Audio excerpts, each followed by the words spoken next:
And now, the moment you've all been waiting for. You're tuned in to Tapped Out.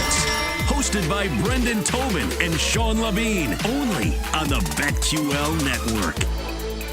Welcome into Tapped Out. We appreciate you checking out the show here on the BetQL Network. Along with my producer, Jake Noaker. That's my co-host, Brendan Tobin. Gorgeous eyes, as always, buddy. I'm the sports machine, Sean Levine. Sorry, it's distracting. Let's talk some fighting. Let's make some money, because that's what we do here on Tapped Out.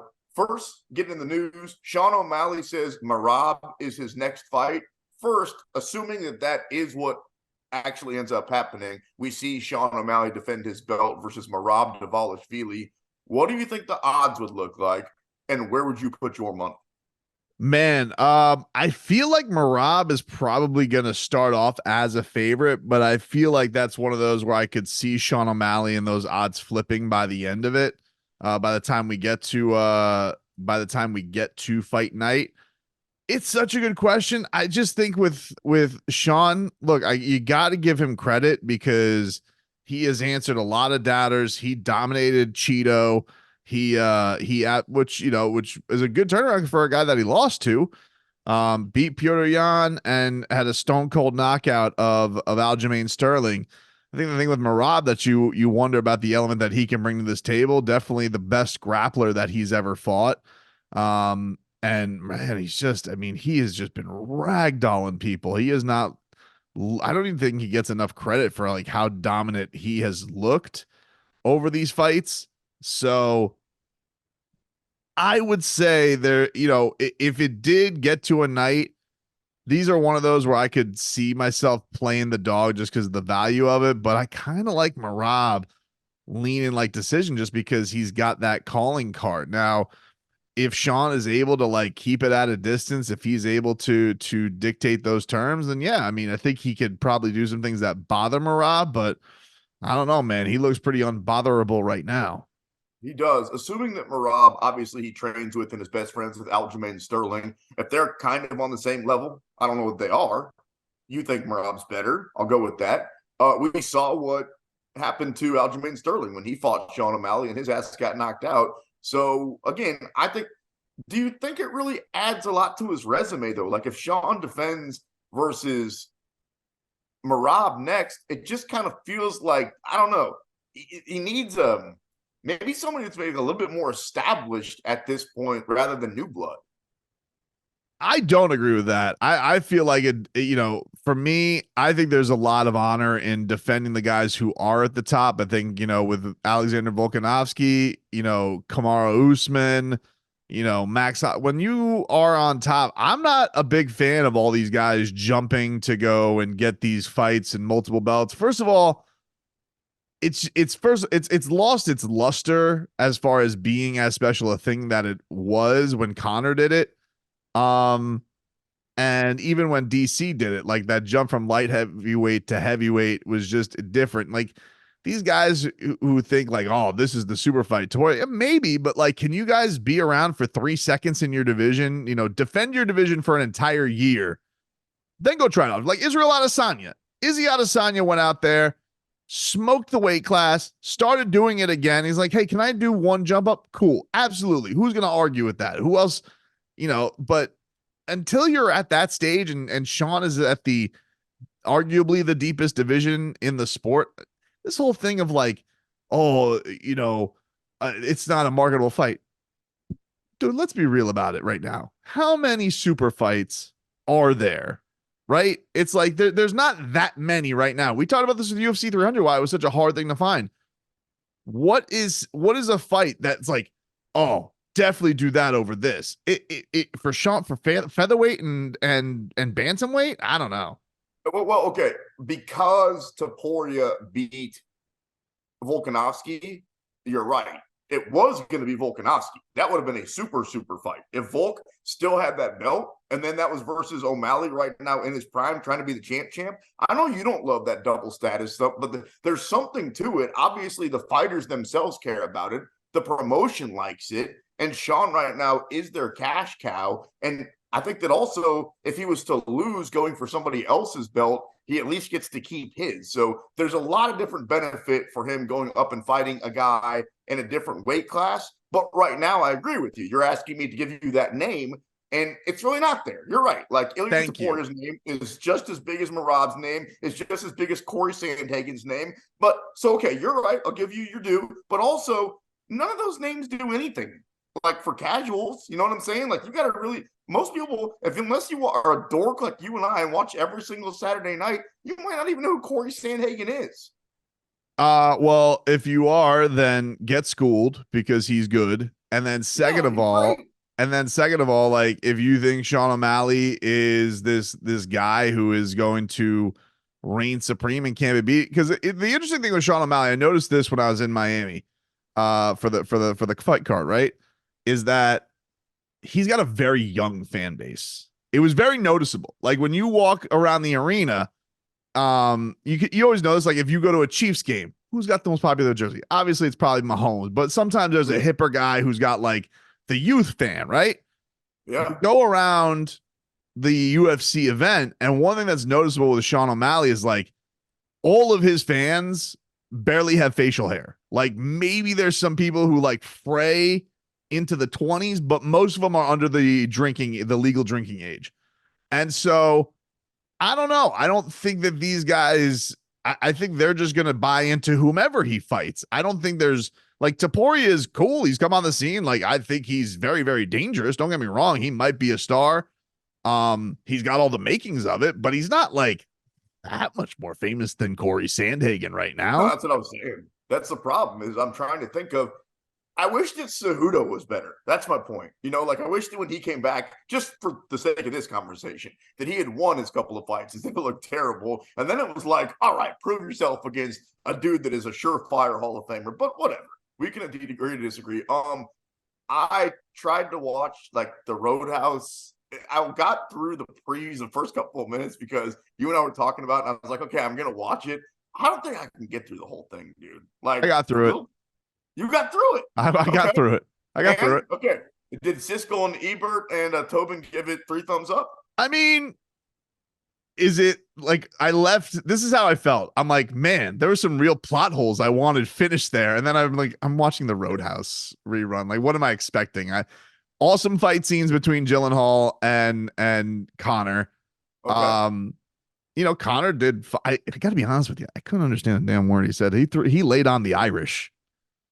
Like that was my problem with the previews. Like it was like I don't know if that was by design because like we've all understand. I don't whatever because we've all heard him speak great at a press conference. He's like this is the greatest fight talker of all time, maybe. And like I'm listening to the fights and it's like I'm listening to the movie. I'm like, why is he talking so fast? Chael Sonnen on line 1. He's the greatest trash talker of all time. We know that. Brendan Tobin, Sports Machine, Sean Levine, having a little fun, talking a little fighting here with you on the BetQL network. By the way, coming up in a little while, Big John McCarthy. How about that for a guest? Big John McCarthy, some say the best referee of all time, is going to join us here on Tapped Out. Brandon Moreno taking a break for a while. Probably a good idea. His career's been kind of weird, right? Like back and forth. And then he gets the belt and he fights Davison Figueiredo a million times in a row. It was literally the only fight that he had for like 3.5, 4 years. Lost a couple of fights. Feels like a good time to take a little bit of time off. He said he's not retiring and then he'll be back. Yeah, I wish, I think it's good for guys. I think it's good for guys to have that reset. Sure. One of the things with this sport is like it does feel like they try and keep the guys fighting like 3 times a year, the guys who really need it. But if you can, reset it, I know probably like Colby gets flack for it because he does it too much, but like Moreno, Izzy Adesanya, Kamaru Usman, these guys who have been like at the top of the top, 5-round fights like crazy. Yeah, by all means, take 9 months, take a year. I mean, like it's like we saw with Brian Ortega the last time around. Like it seemed like it really benefited him. P-City, baby. That's my guy. All right, some fight announcements. Edson Barbosa versus Lerone Murphy coming up. UFC 302, Jailton Almeida versus our boy, Alexander Volkov. We're betting Volkov on that one, right? We need to get him back on the show.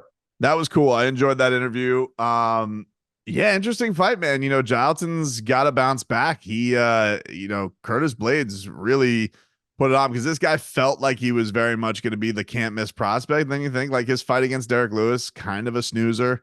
Kind of. Worst fight of the year. Very much a snoozer, like I was saying.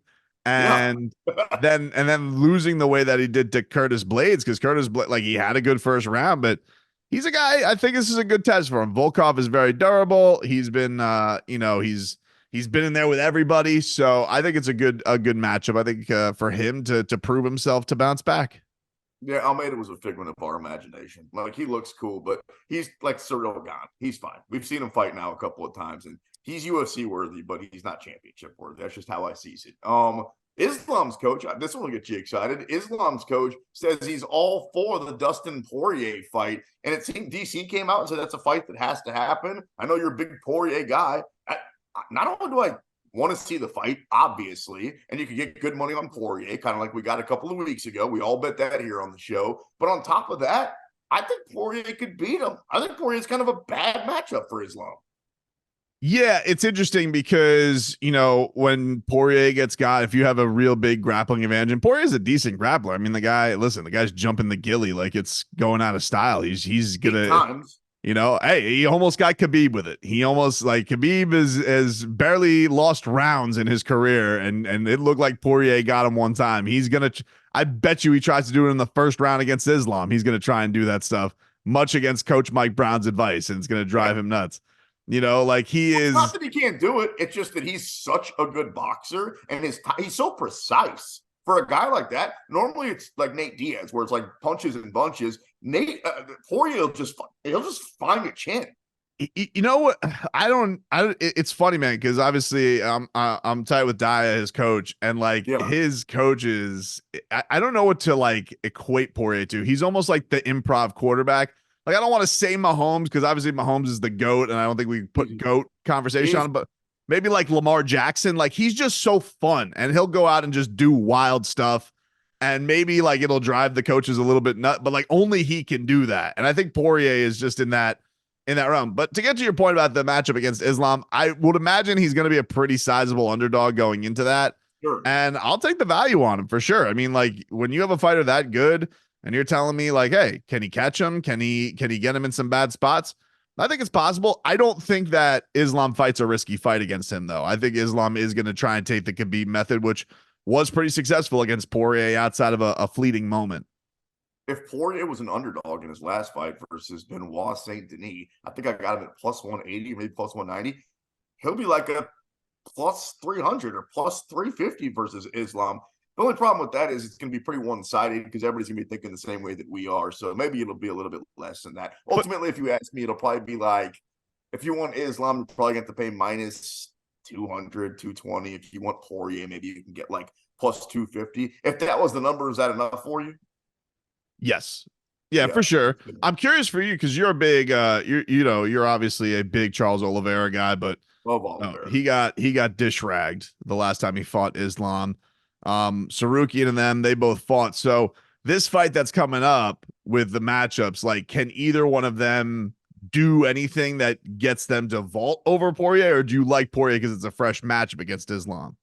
Well, I think Poirier's in a great position, because I think whoever wins the Oliveira fight, they get the shot at the belt. I think Dana's pretty much said that they get the shot at the belt without saying that. And then Poirier can just sit tight, because I remember we've been talking about, really now for the last probably year, Dustin Poirier's kind of found himself. You're making funny faces. Did I say something? No. Poirier's found himself. That's just your normal face. I apologize. Poirier's been in a weird spot where, like, I didn't know if he was ever going to fight for a belt again. And now I look at him and I'm like, okay, as long as he just sits back and waits, maybe his next fight is for the belt.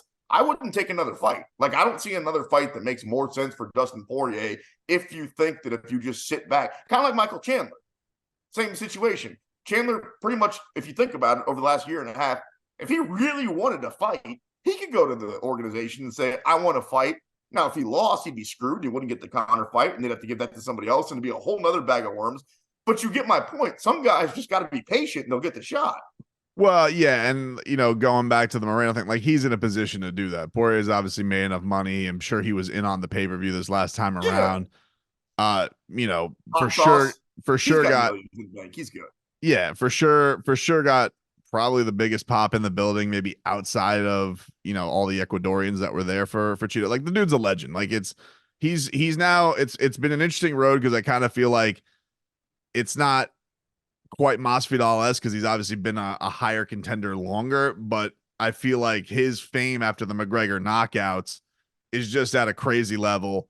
He's one of the more popular guys in the promotion. And so, yeah, if we're talking about super fights like we were for the bantamweight division, yeah, him versus Islam's just more marketable. It just is. Like who's I mean, if we're gonna say stars, but like he's not only one of the most beloved fighters, but he is one of the best. And so I definitely think that him getting to jump the line, or even Charles Oliveira or Surigan, they don't have much of a claim other than, okay, Oliveira could say, well, I beat Poirier. It's like, yeah, okay, you did, but you also lost really, really badly to Islam. Good stuff. Brendan Tobin on the Sports Machine, Sean Levine. Speaking of one of the best, coming up next, Big John McCarthy joins us right here on Tapped Out.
with more Tapped Out with Brendan Tobin and Sean Levine on the BetQL Network. Very excited to talk to our next guest. You guys know we love the fight game down here, and this man is the authority on all things in all MMA. But I mean, this guy is like the godfather of refereeing. So a very big thrill to talk to Big John McCarthy for the first time. Big John, thanks for the time, man. Really appreciate you. Brendan, I appreciate that. Thank you very much. It's nice talking with you, man. Hey, we want to get into this PFL thing, and I want to get into Bellator and all that, but I got to get your reaction to last week, the bite. I mean, I'm watching this, and I'm like, I tuned into the card late, so I get a notification on my phone. I'm like, fighter disqualified for biting, and I'm like, all right, there's no way. And I'm like, I tune in, I'm seeing this, and there's always a way. I'm like, how? But how? First of all, have you ever in your refereeing encountered a bite? And did you go disqualification? Like, and what was your reaction to Bite Gate last week? You know, it's funny because, you know, when I started, let's just, you know, go back into the caveman days, because when I started, there was 2 rules: no biting and no eye gouging. You could groin shot. Oof. Okay. That was UFC 2. Okay. But I think it was UFC 5. I had a guy that he bit, he tried to eye gouge, but I wasn't allowed to disqualify him. So all it was is I was taking money from him. So, you know, that happened all the way back at UFC 5. But no, I've had guys bite. I've had ones where it's the guy actually putting a submission on them that, you know, ends up squeezing in a way that their mouth is open, and it's not a bite. It's their teeth are imprinted on the person, but it's only one row basically, because the mouthpiece is the other. This one was unique in the fact that not only did he was in control of the actual situation and the action, he took his mouthpiece out to be able to get the bite that he did. And that's where you just look and you go, no. You know, it was funny because the commentators at the time were, oh, you shouldn't just disqualify or anything like that. And I understand why they were saying that. And then they saw it and they go, oh yeah, he should be disqualified, because you can't have someone doing that type of thing in the sport. It shows they have a total lack of professionalism. They are absolutely not mentally prepared to compete at that level, and they're going to do those kind of things. You don't want that in your promotion or your sport. Yeah, I didn't even think about that. You had to take out your mouthpiece to do that. That's great. Exactly. That's where people are like, I said, do you realize that he actually had to remove, at least drop his mouthpiece off into his, you know, cavity of his mouth to get the bite that he got? I mean, it's crazy, man. Oh, that's wild. All right, so this is a couple, man, maybe like a month ago. You guys had the launch of like the union between PFL and Bellator. It was a very, very cool event in Saudi Arabia. February 24th. Yeah. So it was pretty cool to see that down here in South Florida and see all these distinguished champions put together. How have you thought of the blend so far? That's a very big deal to put these 2 promotions together. What have you made of the unity so far? You know, obviously there's going to be, you know, questions about, you know, well, where do I fit in? And that's for everyone, every fighter, everybody in the whole thing. But overall, for the 2 promotions, especially when you look, the UFC is the big gorilla out there, and Bellator had a really good lineup. They really do. And the PFL, I think, was a little bit behind, you know, Bellator in the level of fighters they have. And so with one move, you've put it to where the PFL now has an incredible array of fighters that they're actually putting some of those fighters into their season tournament, which is only going to, you know, elevate everybody in that. They have the ability to do the Bellator shows where they have single matchups and they have championship fights. And just the fact that the roster that they now have, you know, just available for them to use is going to just make the fight so much better. I look at the heavyweights, because heavyweights everywhere are lacking. Let's just be honest. You know, you just don't have a big talent pool. You look at the 135 pounders or the 145 pounders. I mean, there's so many good guys. You can go down the list of UFC's 1 to 15. You could go down Bellator's 1 to 10. You could go down the PFL, you know, in the 145s. And there's really good fighters in every one of those promotions and those weight classes. And then you look at the heavyweights, and man, there's 5, maybe 6 that you can say that those are really good fighters.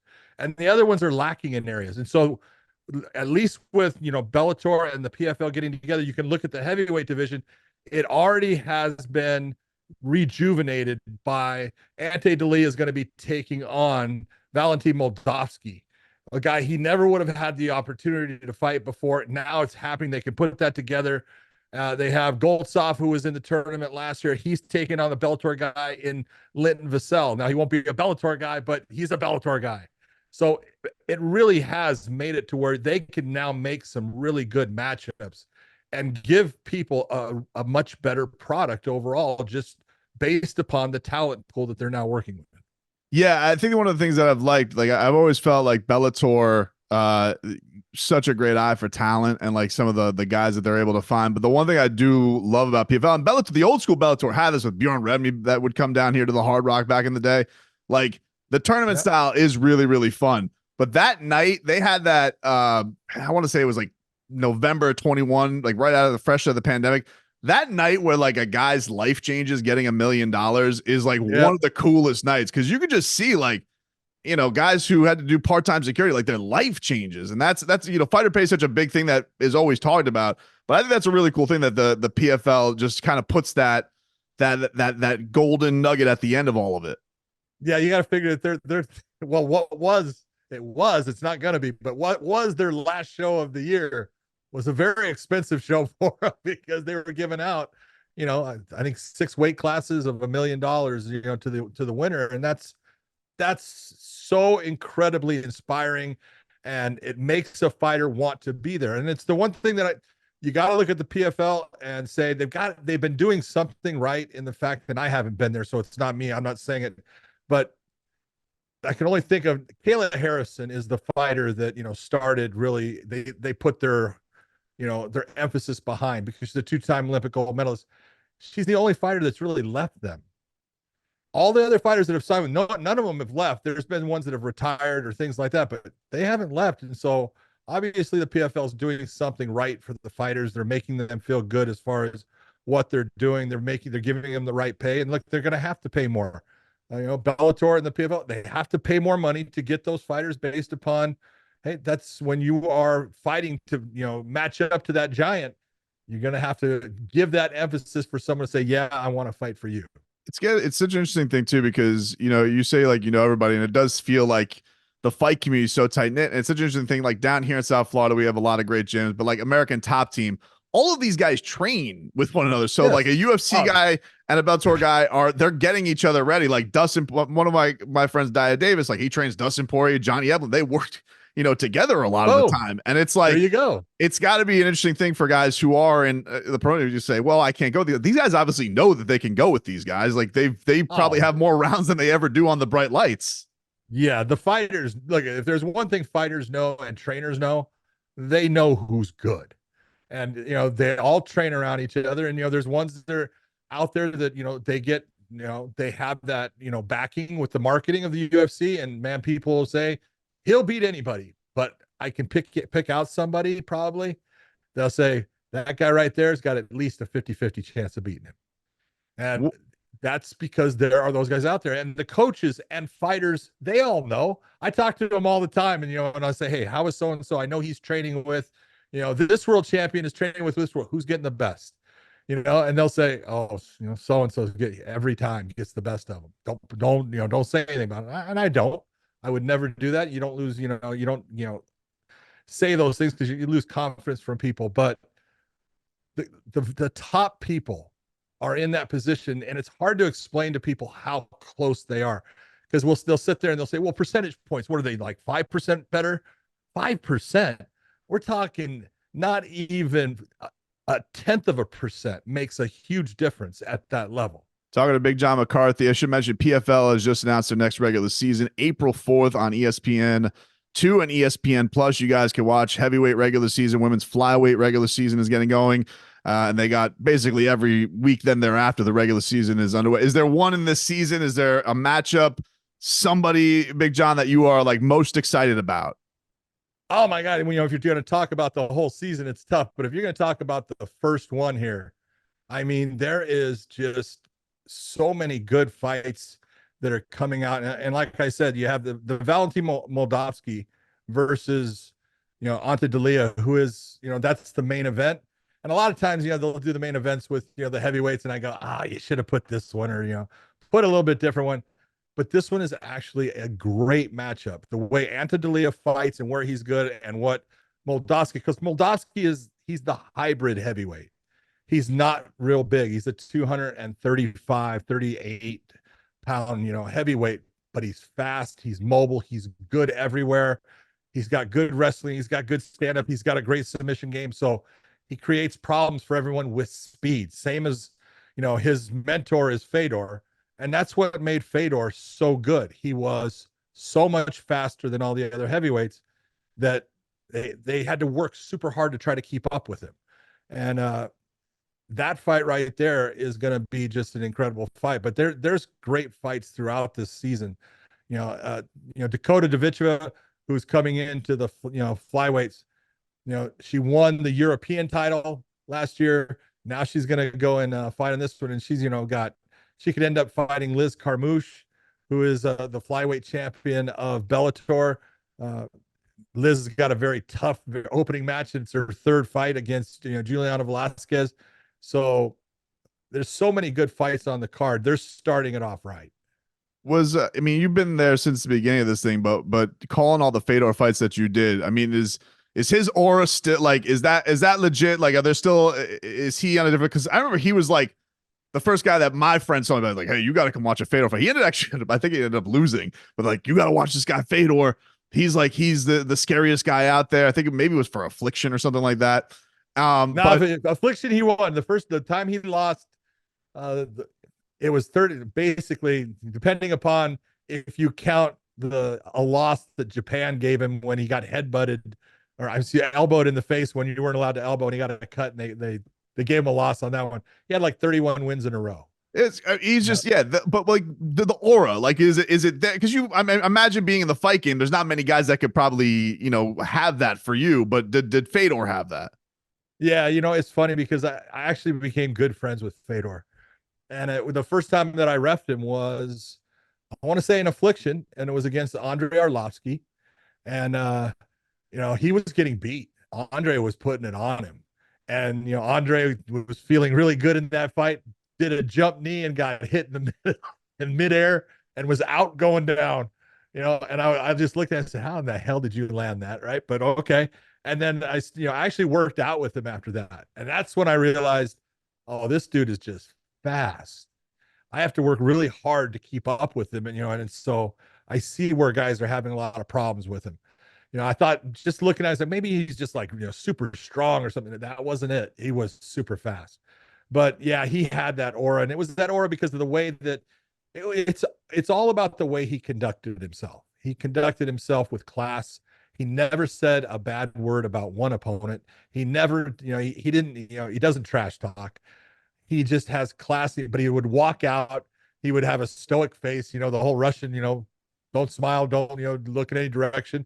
He would raise one hand. When they introduced him, he would go out, knock his opponent out, raise his hand back, and leave the ring. And it's like, so goosey. That's so cool. He was special. He was really special, and he's a great guy. He is an absolute gentleman, a wonderful human being to be around. He's got a great sense of humor. He's a huge practical joker. He will pull practical. If he's comfortable with you, look out. You're in trouble. And just what's your excitement level to see Francis back in MMA? Francis Ngannou, we obviously saw the age of, so cool that he was able to do that. Like to bet on himself and do what he did to Tyson Fury and get in the ring with AJ was awesome. Very tough knockout, but like, I cannot wait to see him back in MMA. What's your excitement level to see him back in the cage? That's the same thing. And honestly, my excitement level based upon what happened in Saudi Arabia before his fight with AJ, when Heenan Fahev knocked out Ryan Bader super fast. Heenan is just a huge individual, 6'8", a good 6'8", probably 6'9", 6'10". And he is absolutely a guy that matches up really well with Francis. And so you can take that fight and put it together and you have something. You have a huge heavyweight matchup with Francis coming back and facing Heenan. So I think I can't wait to see him come back to MMA. I love what he did with the whole boxing thing and trying and stuff, but it's so hard for people to understand how difficult that crossover is when, you're facing people that have spent, a lifetime just working on their hands. That's their whole thing, their footwork and their hands. And now you've been working on not only your footwork and your hands and your kicks and your elbows and your ground game and your jiu-jitsu and your wrestling. You can't match up. It's so much to catch up. And that's why what he did against Tyson Fury was just amazing. And that's why everyone loved about it. But, he's an MMA fighter. I want to see Francis back in an MMA cage. Big John McCarthy, thanks so much for the time, man. Go watch PFL's upcoming season. It starts up April 4th, ESPN2 and ESPN Plus, and you guys can see all month long as their heavyweight regular season and women's flyweight regular season is underway. Awesome that they got the rosters together. It should be awesome for the sport. Big John, it was a thrill, man. Thank you so much for the time. Brandon, thank you very much.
We're back with more Tapped Out with Brendan Tobin and Sean Levine on the BetQL Network. All right, that was cool. Big John McCarthy joining us here on the BetQL Network. Welcome back into the show. Brendan Tobin, me, the sports machine, Sean Levine, our producer, Jake, and you wrapping things up here. Final segment. We got good fights coming up this weekend. Let's go ahead and start with the return of Chris Weidman. You and I both just cringe every single time that guy steps into the octagon now. It sucks because he's fun and he used to be great, but also I just don't want anything bad to happen. He's a big underdog at plus 220 versus Bruno Silva. That guy is scary at minus 275. Where's your bet going? I'm still going to go with Silva to get the win. Like, yeah, you said it. Like, Chris Weidman, I'm very happy for him. This is cool. It's in Atlantic City, so, it's nice. Why is he still fighting? On the real, why is he still fighting? He was a champion. I think the reason he's still fighting is it's kind of like I want to go out on my terms type of thing. Like, his injury was brutal. I mean, we talk about the Conor McGregor thing and how crazy that is. I mean, what was his injury now? That was back in 2020 when that was 2021. So we're coming up on about 3 full years. And so 3 full years, this would be his second fight after breaking his leg. But yeah, it was already tough times for him. But he's a former champion. He's beloved. It's going to be in that New York, New Jersey area. He's going to get a hero's welcome. People are going to be fired up to see him, but I can't bet him. Yeah, fights in Atlantic City. Our producer Jake will be in the house. Have you been to Atlantic City? I have not been to Atlantic City. Well, I've been to the northern parts of Jersey, but I've never been to Atlantic City. Jersey, eh? Yeah, never been. Actually, you know what? One time I went to New York and I flew into New Jersey. All right. We also have Aaron Blanchfield, main event versus Fiorot, the favorite at plus 160. I'm sorry, Blanchfield, the favorite at minus 210. Fiorot, the underdog at plus 165. That should be a fun fight. Blanchfield's a beast. I'm willing to pay minus 210. Yeah, first of all, UFC, like, they forgot the F in her name. They put Blanchield on the, I don't know if you see, like, how do you do that? Like, she's the main event fighter. Someone's got to proofread that. I thought you were talking about the F in Fiorot. I was like, no. Yeah, okay. I know. Look, I think, Blanchfield is the rightful favorite in this. Fiorot with the narrow win over Rose, which, by the way, Rose, good performance by her last week. Not a great performance, but a good performance last week. To get back in the win column. It was nice to see Thug Rose back in there. Yeah. But I think Blanchfield is definitely the rightful favorite here for sure. I mean, even with Fiorot going 11-1 right now, I'm going Blanchfield. Let's see what we got for sub on her right now. Because did you say Blanchfield or Blanchield? Yeah, Blanchield. That's just like the UFC did. They effed up. That's. I hope she comes out with Blanchield like gear. That's awesome. I'm gonna go with but I'm gonna take Blanchfield by sub. It's right now plus 250. That's where I was going. Also, Vicente Luque and Joaquin Buckley. That's another fun. This is a fun card. That's a pick 'em. Where's your money going? Man, fun fight. Kind of a tough fight to pick. Luque I've watched a lot over the years. I feel like I always want to take Joaquin Buckley by knockout because he's had a couple of highlights, and then I don't, and then he does it. So that's where my money's going. You're going with Buckley? Yeah, Buckley by knockout. He has one-hitter quitter power for sure. Yeah, I mean, he's got one of the greatest knockouts of all time for sure. Right. Luque is, you're right. Like, Luque used to be like the boogeyman of welterweight. Like, you're like, oh, Luque is good. And now it's like, Luque is kind of getting up there. I like Buckley by KO too, which is about 2-1 right now. Okay, I'll take it. And then my man, get off the tracks because Nate the Train makes his way into Atlantic City as an underdog versus Nate Emmers, the favorite at minus 210. You know what I got? Nate the Train by knockout. I wanted to say by sub because remember right before we got off the show last year, I was like, I think I want Nate the Train by sub, and I actually played it. He was 14-1. Well, I think I screwed that line because now you can only get him at 10-1, even though he only has one sub in his career. So let's just play him by knockout. You can get good odds here. I know this is my boy. I know I'm a little bit biased here. Plus 550 for Nate the Train to knock him out. Nate the Train in the UFC. You're going to make that money with me? I think I'm taking him by sub. I think I am going to go by 10-1. Really? Yeah, I think. I'm going to take him by sub in this one. You know what? That's usually like if he gets a finish, that's how he's been finishing lately. So I love it though. Let me ask you this. If we had like is biggest man crush in the UFC, is it Nate or is it Tom Aspinall? Like who is your faves? Numero uno. Cause like those are, I feel like I'm not infringing on fan territory of those guys. Those are your, Those are my guys. you have been with them since day one. But if you had to power rank them, Kelsey Mahomes, like who is your guy? Like which one of these? Man, now you got me thinking. Okay, I'm not trying to sit the fence. I'm going to answer it. I think Tom Aspinall's a significantly better fighter, and that's been my case the whole time. When we talk about fighters, it's the whole thing. It's can he fight? Can he talk? Is he promotable? All those different things. For Tom Aspinall, I understand his limits outside the octagon. He's not the coolest guy on planet Earth. When it comes to fighting, and this has been my point the entire time, I knew that he was this good. He is a future champion. I would bet him to beat John Jones today in a street fight in the UFC, wherever. I think he's the best heavyweight on planet Earth right now, talking about Tom Aspinall. And I would say that even over your guy, Francis Ngannou. Nate the Train's just cool, man. Nate the Train's as cool as like Nate Diaz. He'll say whatever. He'll knock you out. He'll choke you out with the microphone. He don't care. He's Nate the Train in the UFC. What do you say? Rock him, sock him, and I look pretty good, and I can fight pretty good too. So, Nate, like, if I can kick it with one of them, it's Nate the Train. If I had to put money on one I agree with that. Fight, it's Tom Aspinall. Nate the Train's. Nate the Train, Clarksville, Tennessee, just feels like you get some shine. You just enjoy the Tennessee nights. That just feels like a fun night. It'd be a lot of fun. And I spent a little bit of time out there. Not in that part. I've been to Jackson. I've been to Cookeville. I've been to where have I been to? Nashville. Not Nashville. Nashville. Brendan Tobin, Sports Machine, Sean Levine. Let's wrap things up with a fun game. You like games, BT? I like games. Okay, I do too. Who is better in their prime? Here we go. Nate or Nick? I'm going to go Nick, just more like legendary status. I feel like Nate obviously has the most iconic of the wins because beating Conor on the height of Conor fame, that made him a megastar. But I feel like Nick, and even Nate would say this, like Nate adores his brother and talks his brother up. Relationship. Who do you think has the better or more memorable call out? George, where you at? I think he's scared. I love that one. It's probably got to be Nate, though, right? I'm not surprised, mother bleepers. Yeah, that's that. Thank you for it. I think that would be the one. In their prime, who was better, Lafayette's own Dustin Poirier or Lafayette's own Daniel Cormier? DC or DP in their prime? Very biased on this. I'm going to pick Poirier just because I enjoy watching his fight style more. I mean, if you're going to go credentials, it's obviously a 2-division champion, although I know that his light heavyweight reign is murky because of the John stuff. It was like, you never beat John Jones. It's like, what a crime.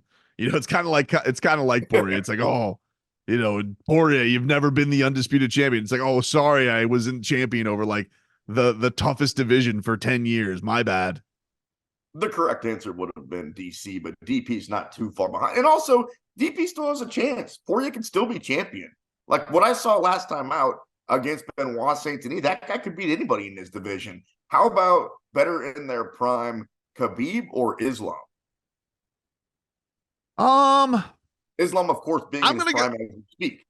Yeah, I saw, who was it? It was Mendoza, their coach this week. He was saying, he's like, look, I get because I think DC was saying this week that Islam's more dynamic and has more tools, but the coach was like, no, he goes, but Khabib's the scariest person ever on the planet. Like nobody could touch Khabib, which makes me feel like Khabib probably toyed with Islam in training, Probably was some behind the scenes grappling. It would have been unbelievable to see. Javier Mendez, by the way, is the name I was thinking of. I'm sorry I blanked on that. Again, Islam also still has a chance to keep adding to his resume. All right, we're talking about in their prime. Izzy or Usman? I'm gonna go Usman because I just think that he was so close to getting to George St. Pierre, and Izzy, even though he beat him a much older version, I always just felt like Izzy's like a carbon copy, newer version of Spider, but like just not as dominant, or as like innovative. Like he was, it's kind of like a Kobe Michael thing. It's like, yeah, Kobe was great, and Kobe won all the, but he's doing Michael's thing. Dana, in an interview the other day, I'm sure you caught this, said that, and he did, like, it just was like a Freudian slip. He didn't even think about it, that Usman was better than GSP. And I get it. Like, the last couple of years have not been Usman's, but he was damn good when he was in his prime. All right, we had Big John on earlier. How about Big John or Herb Dean? Big John McCarthy. I mean, I'm obviously biased now because he charmed me, and he Friend of the show. Told great stories of Fedor, and that guy's been around, and he's just the OG. Like, he's been around forever. Herb Dean's great. I feel like Herb Dean just also has more like really funny moments of like either letting a guy get just absolutely obliterated. Like, you remember Herb, like the last image I have of Herb Dean that I remember is like he's trying to stop Gaethje from pounding on Borja, and he gives him the people's elbow because he just slipped. The one thing about Herb Dean is he gets as big of a pop as any fighter when they announce his name. And refereeing this fight, Herb Dean, the place goes nuts, whether it's on the undercard, which he never does anymore. But if he's there for the main event for years, that's a big show. All right, hopefully you enjoyed this big show. For Jake Noaker, and of course, thank you to Big John McCarthy himself. That is Brendan Tobin. I'm the sports machine, Sean Levine. We appreciate you checking us out right here on the BetQL Network. Enjoy the fights.